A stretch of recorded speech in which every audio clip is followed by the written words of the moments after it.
ಏನನ್ನಿಸ್ತು? ಜ್ವರಗಳು ಕರ್ಕಶ ತೊಂದರೆ ಆಗುತ್ತಾ? ಯಾರಿಗೆ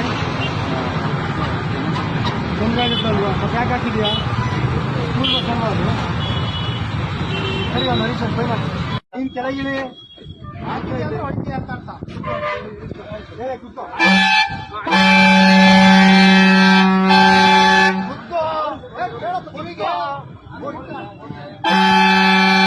ಕೂತ್ಕೋ ಸುಮ್ಮನೆ ಕೇಳ್ಬೇಕು.